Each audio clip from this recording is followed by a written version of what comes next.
வாய்ப்பே இந்த மாதிரி நடக்கும் எதிர்பார்க்கவே இல்லைங்க முதல் என்னன்னு பார்த்தீங்கன்னா அதே போல் உங்களுக்கும் இந்த மாதிரிலாம் மை வச்சு விட்டு கோலம் போட்டுருக்காங்களா கேட்டால் ஒன்று நானும் என் சின்ன நாயக அகாடமி ஆட்டிட்டேன் பாருங்கள்.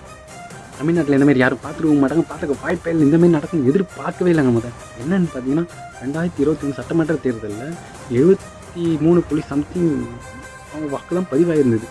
ஆனால் இப்போ பார்த்தீங்கன்னா 82.24% வாக்கு என்பது தமிழ்நாட்டில் பதிவாயிருக்கு. வரலாற்று சாதனை படித்த தமிழ்நாடு.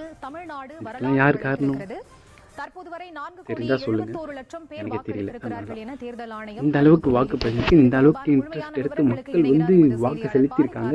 தன் ஜனநாயக கடமையை ஆற்றணுன்றதுக்காக இவ்வளோ பேர் வந்து வாக்கு செஞ்சு போட்டிருக்காங்க. அதுவும் இப்போலாம் செம்ம டிராஃபிக். சென்னையிலேருந்து ஊருக்குலாம் யாராலையும் வர முடியல. எப்பயோ கிளம்பி 10 மணி நேரம் 8 மணி நேரம் 12 மணி நேரம் அவ்வளோ நேரம் கழிச்சு தான் எல்லாருமே வாக்கு செலுத்த வந்தாங்க.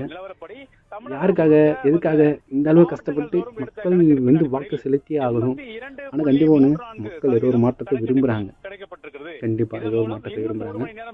நல்லது நடக்கணும்னு நினைக்கிறாங்க. தமிழ்நாட்டுக்கு அவ்வளோ பேர் வாக்கு செலுத்தியிருக்காங்க. அதுவும் இந்த எஸ்ஐஆர் வந்ததுக்கு அப்புறம் கூட இவ்வளோ வாக்காளர்களை தூக்குனதுக்கு அப்புறம் கூட இவ்வளோ பேர் வந்து வாக்கு செலுத்தி தமிழ்நாட்டோட கெத்தை காட்டிட்டாங்க. தமிழ்நாடு தேர்தலில் எப்பவுமே ரொம்பவே கெத்தாக தான் வாக்களிக்குன்றத நொடி காட்டுவாங்க. இப்போ வேற லெவலில் இந்தியா லெவலில் காட்டிட்டாங்க.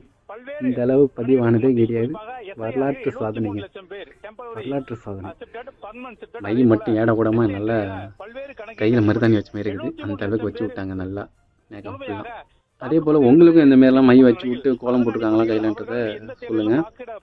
சரிங்களா? அவர்களை முழுமையாக நீக்கிய பின்பு சதவீதம் ஏறும் என்று அனைவரும்